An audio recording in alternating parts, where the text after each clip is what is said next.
లంబాడాలకు మీకు మధ్య పచ్చగడ్డి వేస్తే బగ్గుమంటుంది. ఏంటి సమస్య అసలు? అంటే ఇందాక చెప్పాను మీకు, ఆదివాసి అంటే మూలవాసి, అవును. అడవుల్ని నమ్ముకునే అడవులు, అవును. మాకు ఒక విభిన్నమైన సంస్కృతి సాంప్రదాయాలు ఆచారాలు ఉన్నాయి మాకు. హ్మ్. వాళ్ళు యెస్. అనేది ఏంటంటే గతంలో 1971లోనే ఎప్పుడు ఇందిరాగాంధీ గారు ఆ! ఎమర్జెన్సీ టైంలో వచ్చారని చెప్పి మా చిన్నప్పుడు చెప్తూ ఉంటారు. ఓకే. అంటే నాకు పెద్ద అవగాహన లేదు. మా రైట్. ఏజ్‌కి మేము చదువుకున్న దానికి. లంబడీలో ఒరిజినల్‌గా అయితే మహారాష్ట్ర నుంచి ఉన్న నాగ్‌పూర్ అయ్యర్ అనేది బీసీల కింద, ఆ! రాజస్థాన్‌లో ఓసీల కింద ఉన్నారు వాళ్ళు. ఇప్పుడు మరి వచ్చి ఏ విధంగా వచ్చారన్నది దాని మీద ప్రభుత్వానికి తెలియలేదు. హ్మ్. అంటే ఇప్పుడు వాళ్ళని ఎస్టీ జాబితా నుంచి తొలగించాలనేది మీరు చేస్తున్నది. తొలగించేవాలి అని చెప్పేసి కొన్ని మా ఆదివాసీలని కొన్ని అదే. తురిందెబ్బ అని మా పార్టీ ఆ! గతంలో అవును. ఉన్నారు. మాకు అంతా ఆ! పరిచయం ఉంది. అది సాధ్యపడతదా? అదంతా మరి సుప్రీం కోర్ట్‌లో ఉన్నది కదా ఆ! విషయం అంతా. ఆ! పైన న్యాయస్థానం మరి ఏ విధమైన జడ్జిమెంట్ ఇస్తుందో అని చూడాలి. జస్ట్ రాజకీయాల కోసం చేస్తున్నారా?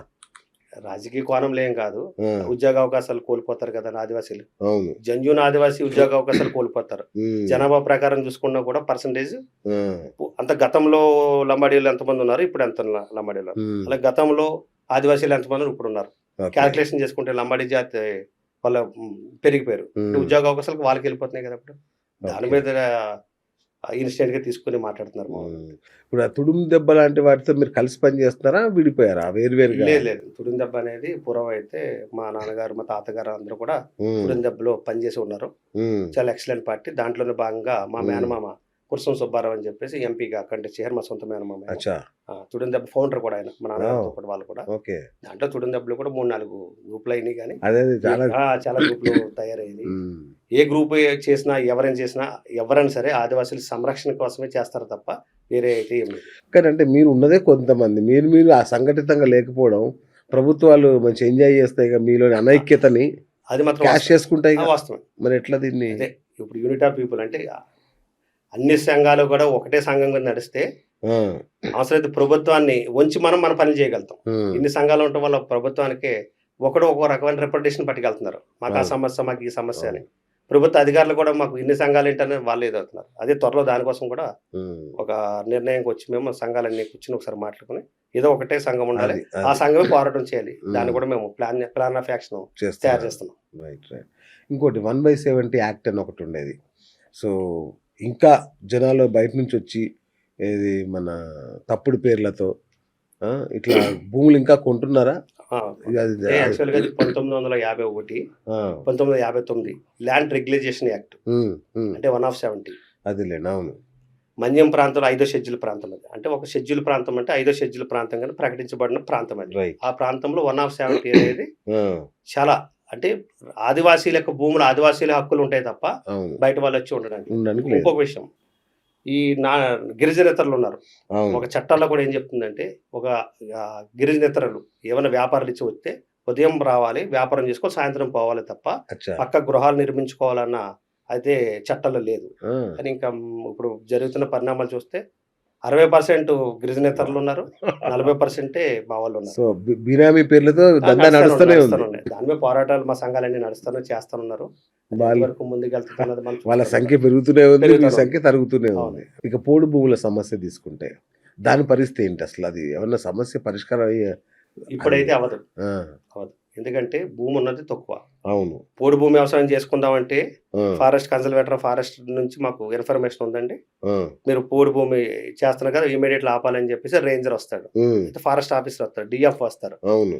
ఉండేదే 2 ఎకరాలు, 3 ఎకరాలు జాగా చేసుకుంటూ ఉంటారు మా వాళ్ళు. ఆ! కొండపోడు వ్యవసాయం. ఆ! చేసుకొని పప్పులు పండించుకుంటూ, అవును. ఏం అపరాలు పండించుకుంటూ, వాళ్ళు బతకడం కోసం, వాళ్ళు చారు కాసుకొని, తాగి, తిని పడుకోవడం కోసమే తప్ప అక్కడేం గంజాయి వ్యాపారం కాదు కదండీ! అంతేగా. కొండపోడు ఆ! వ్యవసాయం చేసేది. ఆ! దాని మీద కూడా అటవీ చట్టాలని చెప్పి, పేర్లు చెప్పి ఆదివాసీలని కొండపోడుకి అసలు ఒరిజినల్‌గా ఒకటే క్వెషన్‌కి ఆన్సర్ చెప్తున్నాను. ఆ! అసల ఫారెస్టోళ్ళు ముందొచ్చారా? మేము ఆదివాసుల ముందున్నామా? మీరే గదా! మూలవాసులు. అసలు మీరు మరి లేనిది మేమున్న దాంట్లో అటవీ ప్రాంతంగా డిక్లేర్ చేసింది ప్రభుత్వాలొచ్చి. ఆ! ఇది మీది కొండ ఇక్కడి వరకు మీది, ఇక్కడి వరకు మీదని ట్రెంచులు తవ్వి. ఒరిజినల్‌గా కొండ ఎవరిదండి? కొండలతో మమేకమై, గుట్టలతో అవును. మమేకమై బతికింది మేము. అవును. అంటే దానంతటికి ఎవరు మేమే కదా! మీరిందాక చెప్పిన జల్, అవును. జంగిల్, జమీన్ అన్నాం. అవును. దానికి అర్థం ఏమైంది ఇప్పుడు? అంతే కదండీ! అబ్బా! ఆ! దీనికోసం అంటే ఆ అటవీ చట్టాల్లో కూడా మార్పులు చేయాలి. ఏ ప్రాంతంలో అటవీ ప్రాంతంలో ఎవరైతే ఆదివాసీలు ఎవరైతే జీవిస్తున్నారో వాళ్ళకి చెందాలి. ఆ కొండలు గాని, గుట్టలు గాని ఏదైనా సరే. అక్కడ ఉన్న వనరులు, వనరు సంపదను కూడా Yes. ఆదివాసీలు ప్యూర్ ఆదివాసీలకి సంతతి చెందినదేది. వేరే వాళ్ళదని కాదు. దానికోసం కూడా ఆ డిమాండ్స్ కూడా ముందు ముందు మేము కూడా తీసుకొస్తున్నాము. కేంద్ర Hmm. ప్రభుత్వం దృష్టికి తీసుకొస్తున్నాం. Hmm. దాన్ని కూడా కన్సిడర్ చేయమని కూడా మేము కూడా అడుగుతున్నాం. రైట్. జియో నెంబర్ 3 రద్దయిపోయింది. ఎవరికి నష్టం? ఎందుకు మీరు కోల్పోయారు? దాన్ని మళ్ళీ తిరిగి ఏమన్నా తెచ్చుకునే అవకాశం ఉందా పోరాటం ఉన్నది. చేసి? ఉన్నది. ఆ! అంటే మా సంఘాలన్నీ కూడా అంటే నేను అది చెప్పకూడదు. మా సంఘాలన్నీ కూడా జియో నెంబర్ 3 అని చెప్పి బ్యానర్‌లోకి ఆ! అటు అయితే లోకల్‌లో ఐటీడీఎల్ దగ్గర, ఆ! కలెక్టరేట్ దగ్గర ముట్టడిలో పెడుతున్నారు గానీ ఆ! కాదండి. ఆ! జియో నెంబర్ 3 అనేది 100% రిజర్వేషను ఆదివాసీ ప్రాంతంలో ఉన్న అవును. ఆదివాసీలకి చెందాలనేది అవును. వాస్తవమే కదా! వాస్తవమే ఇప్పుడు కదా! వరకు 170 ఉన్నది. 5వ షెడ్యూల్ ఎందుకు ఉన్నది? హ్మ్. సేమ్ దానిలాగే జియో నెంబర్ 3. జియో నెంబర్ 3 ఆదివాసీల్లో 100% రిజర్వేషన్ ఆదివాసీలకు కావాలి. బయటోడు వచ్చాక పని చేయకూడదని రూల్ అది అవును. యాక్చువల్. సరే దాన్ని ఏదో కాంట్రవర్సీ జరిగింది. సుప్రీం కోర్ట్‌లో కేస్ తీసేశారు. ఇప్పుడు కూడా చేయొచ్చు. ఒకటే హ్మ్. పార్ల ఎవరైనా సరే ఇప్పుడు ఆదివాసీ సంఘాలు గాని, ఆదివాసీలు దేశవ్యాప్తంగా ఉన్న ఎంపీలు ఉన్నారు. దగ్గర దగ్గరగా అవును. 78 మంది, 80 మంది ఎంపీస్ ఉన్నారు మా వాళ్ళు. ఆ! ఎమ్మెల్సీలు దగ్గర దగ్గరగా 103 మంది ఉన్నారు ఓరి! ఎమ్మెల్సీలు. ఆ! అలాగే మన ఎమ్మెల్యేస్ మొత్తం ఇండియా వైడ్ తీసుకుంటున్నాను. దగ్గర దగ్గరగా 300 పీపుల్ వరకు మా ఆదివాసీలే ఉన్నారు. హ్మ్. అందరితోని ఒక ప్రోగ్రామ్ పెడుతున్నాము త్వరలో. హ్మ్. జియో నెంబర్ 3 మీద ఆ! దేశవ్యాప్తంగా పెట్టి అచ్చా! మీ మద్దతు కోసం అడుగుతున్నాం. వాళ్ళ మద్దతు కోసం. కరెక్ట్. ఆ! వాళ్ళు అడిగి మద్దతు అడిగి ఒకటండి. రాజ్యసభలో బిల్లు పాస్ చేసుకోవాలి. జియో హ్మ్. నెంబర్ 3 మీద. పార్లమెంట్‌కి వస్తుంది. పార్లమెంట్, రాజ్యసభలో 2 కలిపి రాష్ట్రపతి గారి దగ్గర పంపిస్తే అక్కడ యాక్సెప్ట్ చేస్తే అయిపోతుంది. హ్మ్. మెయిన్ లాస్ట్ గోల్ ఏంటంటే రాష్ట్రపతి ప్రెసిడెంట్ ఆఫ్ ఇండియా ఆమె జియో నెంబర్ 3ని హ్మ్. నేను సానుకూలంగా ఉన్నాం దీన్ని వెంటనే పునరుద్ధరణ చేయండి, ఇంప్లిమెంట్ చేయండి. చేయండి అంటే అయిపోతుంది. అయిపోయింది. కానీ తలుచుకుంటే చాలా తెలుసుకొని ఈజీగా ఈజీగా అయిపోయే ఎందుకంటే పని. మా ముర్ము గారు కూడా మా ఇంతమంది ఆదివాసీ ఉన్నారు. బిడ్డ, మీ సంతర్ బిడ్డ సెంటర్‌ని మాకు కూడా వాళ్ళంతా కూడా మాకు కోయలకి, సంతలకి యెస్. సంబంధాలు ఉన్నాయి. యెస్. మాకు యెస్. రిలేషన్ అవుతారు దగ్గర అవునా? వాళ్ళందరూ ఓహ్! కూడా. ఓకే. ఓకే. సూపర్. అవుతుంది త్వరలో అయిపోతుంది. అది కూడా అవ్వచ్చు. అవునా? వండర్‌ఫుల్. వండర్‌ఫుల్. తర్వాత ఈ డోలీల మోత ఇంకా ఎప్పుడు ఆగుతది? ఈ పాపం ఎవరిది? ఇంకా గూడా ఏజెన్సీ బిడ్డలకి సరైన వైద్యం అందట్లేదంటే ఈ పాపం ఎవరిదనుకోవాలి? అంటే పాపం ఎవరిది అంటే గత ప్రభుత్వాల పాపాలు కూడా ఉన్నాయి దీంట్లో. ఆ! ఇప్పుడైతే ఆ ఇంప్లిమెంటేషన్ ఇప్పుడు జరుగుతుందని మీకు ఇందాక గతంలో చెప్పినాను ఇప్పుడు. హ్మ్. హ్మ్. అదే విధంగా డోలీ మాతలు ఆగాలంటే కనెక్టివిటీ రోడ్లు కావాలి. ఓకే. ఇప్పుడు దగ్గరగా కోట్లాది రూపాయలు బడ్జెట్ ఇస్తున్నారు. హ్మ్. ఏజెన్సీ మన్యం ప్రాంతాలకి. ఓకే. రోడ్లకి. ఆ! మెయిన్ రోడ్ ఏస్తే వల్ల ఉపయోగం ఉంది. మెయిన్ రోడ్‌లో బస్సులెళ్తాయి. మెయిన్ రోడ్‌లో ట్రైన్‌లెళ్తాయి. హ్మ్. అయితే మెయిన్ రోడ్‌లో ట్రాన్స్‌పోర్ట్ ఎళ్తది. హ్మ్. అయితే సరదాగా టూరిజంకి వచ్చేవాళ్ళు వాళ్ళు డెవలప్ అవుతారు. వాళ్ళు వెళ్తారు. అవును. అంటే సరదాగా వస్తారు మన్యం ప్రాంతానికి. అవును. డోలుమాతలు ఆగాలంటే కనెక్టివిటీ రోడ్లు కావాలి మాకు. కావాలి. కనెక్టివిటీ రోడ్లు. అవును. ఒక గ్రామం ఉంది.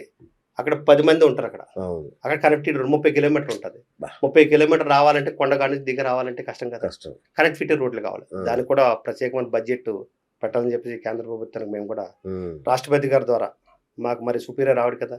మాకు స్టేట్‌లో ఏమో గవర్నర్ యెస్. మాకు అపాయింటెడ్ టు మాకు 5 అచ్చా! షెడ్యూల్ ప్రాంతానికి. అచ్చా! గవర్నర్ గారికి రికమెండేషన్ చేస్తూ రాష్ట్రపతి గారికి కూడా అడిగి త్వరలో కూడా అది కూడా కార్యాచరణ చేస్తున్నాం. సూపర్.